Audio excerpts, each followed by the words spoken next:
We'll be following the usual format of broadcast section first, then dailies, and we'll end with the Sundays. If we could ask everyone to raise their hand if they'd like to ask a question, and we'll look to get around as many people as possible. We'll start with Vicky Gomersall at Sky Sports News. Hi there, Thomas. How are you doing? Hi, I'm fine. Good, good. Thanks. Can we just start with Romelu Lukaku if we can? How's he looking? Is he fit for Sunday? Is he going to play? Is he going to be in your starting 11? Yeah, well, we have one more training to go, but the week was a heavy load for him because he was in the group with the late starters from our guys.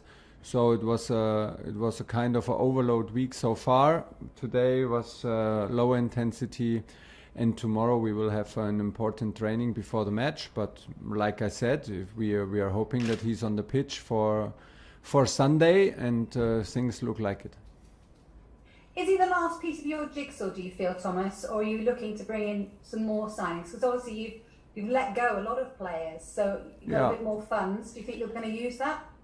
Yeah, we let go players because I truly also believe that everybody needs a role and needs a place to fight for. So it was also necessary, although I don't like it at all because the guys who left us played a big role in the last campaign, and it was a very successful campaign, and you build relationship with your players, and it's not nice to let them go, but at the same time is sometimes also necessary because like I said, everybody needs a role, and everybody needs a situation which is worth fighting for. So these are the decisions we made. Is Romelu the missing piece? Well, we hope, but at the same time, we try to find solutions for any questions who are asked during games, and we want to still be a strong squad and a squad that comes from a team effort, and Romelu is that kind of personality and profile that we were missing up front, and from now it's our job to push ourselves to the limit. What about at the back then? Because it's an exciting new prospect I see, Chalobah. Is he going to stay in your plans? You know, because I know he's been out on loan. What's the future hold for him at the moment? Well, I think he did a fantastic pre-season with us, and he's a very good player, and even more important, a top character. He has both feet on the ground, and he took his chance very impressively. He played very good matches in pre-season. He performed 120 minutes against Villarreal and another strong 90 minutes now against Crystal Palace. So I think it's very logic that he stays with us and is looking for his chance here. Like you said, we let go some players, and Trevor is the guy that we absolutely want to keep, and this is the status for him. So he's going to sign a new contract then, yes? This actually I don't know. Actually, I absolutely don't know nothing about the contract situation. I just know that we had a talk yesterday, and I think that his situation is that he went out for loans. He had the minutes he needed to develop, and now is a good moment to stay with us and to be part of the group and do further steps to fulfill his dream, which is to be a part of a strong Chelsea squad, which he is in the moment, and we trust him, and he deserves this. This is not a gift. Is what he deserves for now, and this is a good situation for us and for him right now, and I'm absolutely not aware what it means for his contract. Okay, just finally from me then, the North London derby, how excited are you with all the fans to be back in it as well? Yeah, we had a pre-season match with not all the fans in it, but we could see like the atmosphere and the energy that this derby and this stadium can produce. I think it's always a tough one. It's always a tight one. It's like what it is in derbies and in North London derby. So North London game. They had a bit of a rough start now, and I think from their perspective, it can be like a help that a big rival from within the city arrives now, and it can be like can create a situation where they stick together and try to win their crowd over with a strong performance. So we should be absolutely prepared for the best Arsenal possible. They have qualities, they have a strong coach, they have a strong team, strong lineup, strong signings. So I think we should prepare for the best Arsenal possible, and at the same time do what we need to do, push the standards to the limit on this very Sunday. Let's see where our limit is, and look for an intense game, look for intensity, look for rhythm, and look for a confident game on and off the ball. This is what we're looking for, and anything else but a tough game would be a big surprise. We'll go to Ian Abraham's TalkSport. Hi Thomas, how are you? Hi, I'm fine. You're a man who knows his stuff. You'll know about the curse of the number 9 shirt at Chelsea. Generally, strikers who wear the number 9 shirt don't do very well, but I know that Romelu Lukaku is going to break that curse. How many goals are you expecting from him this season? 50, 60. Honestly, until winter. Normally until winter. No, we expect to have an impact. Let's see where the impact is. Of course, we expect goals. We should not talk around it. And he himself expects goals. And why? Because he delivered goals everywhere he played. So yeah, this is why he's here. And then we will see how far the impact goes. He is a big personality in the dressing room. But like I said before, I'm absolutely convinced that he will have a very positive impact on Timo Werner, on Kai Havertz, on Christian Pulisic, the guys who play with him, around him, and will maybe open spaces and attract the focus from the defenders. So let's see how we will measure it in the end. But that we demand, and he demands goals from him. Yeah, that is obvious. But I'm just now 1 week with him, and I get to know him better and better, and then we will set a clear target later in the season.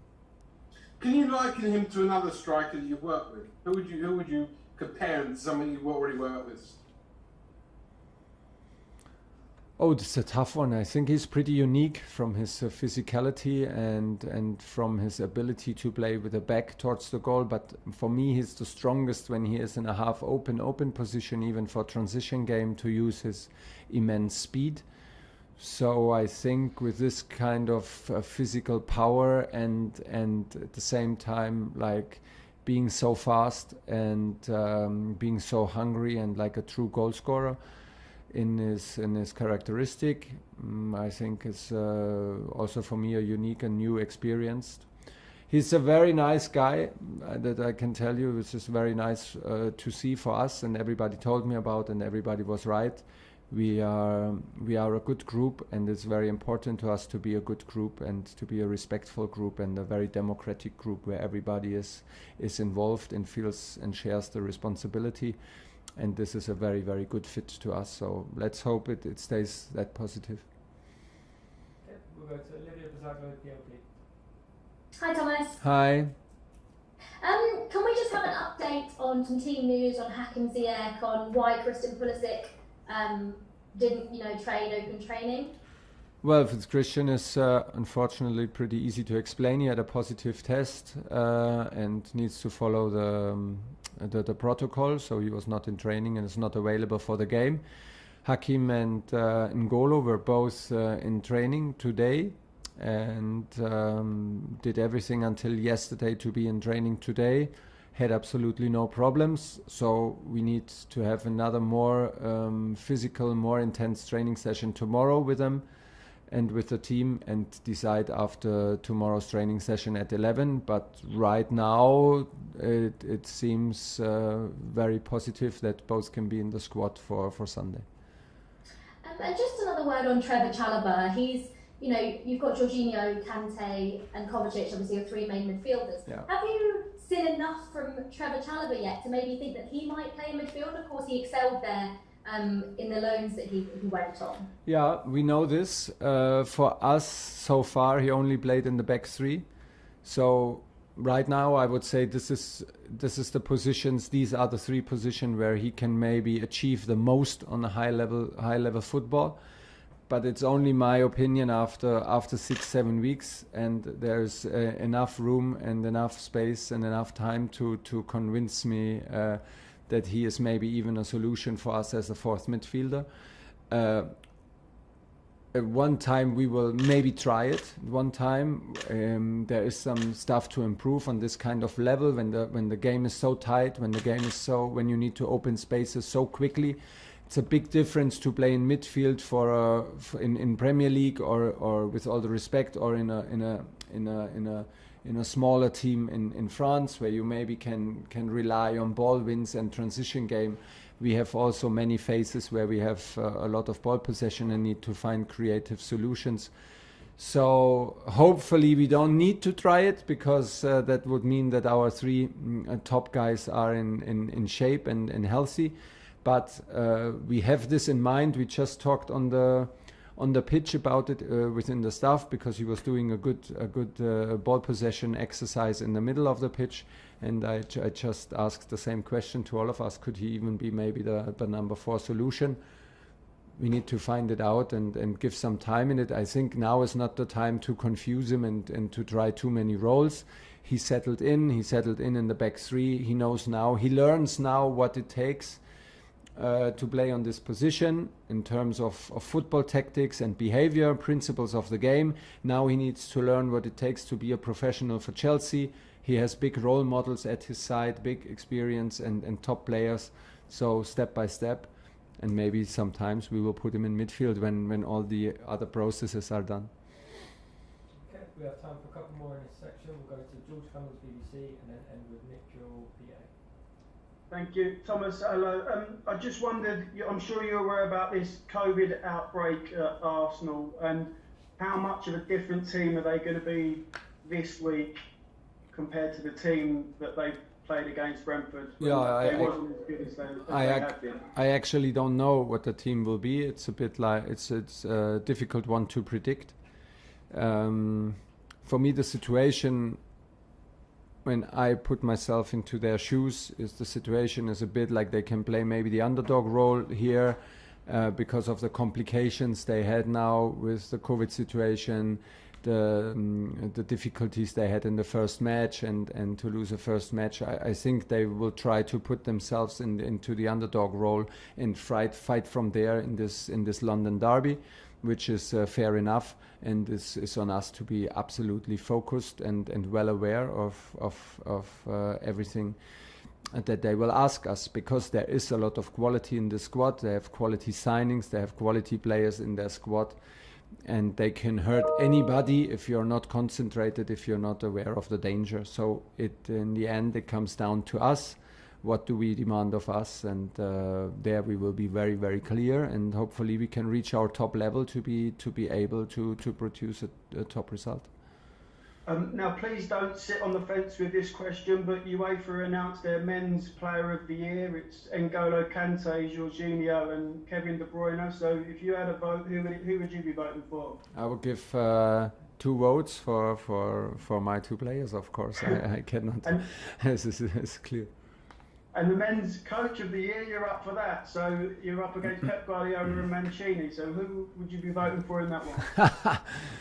I would not vote. Let the others vote. I mean, we know about it and I heard about it, but it's not the most important in before a match, not in between matches. It's in general not the most important, the individual awards. The most important is that we produce performances as a team that includes me, the manager, and everybody in the staff. And that includes, of course, every player. It's a team sport, and that's why we love it, and it will always stay like this.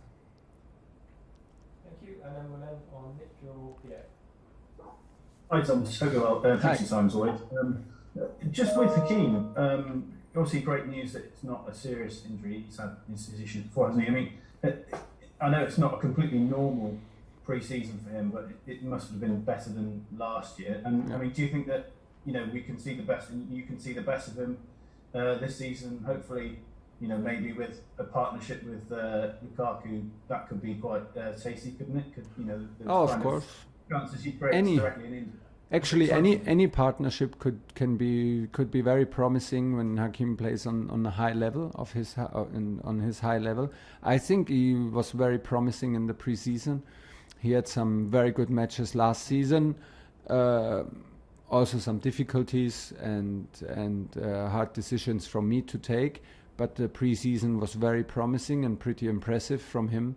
The attitude he arrived here was absolutely the right attitude to grow and to show personality. This is what he did fantastic from day one.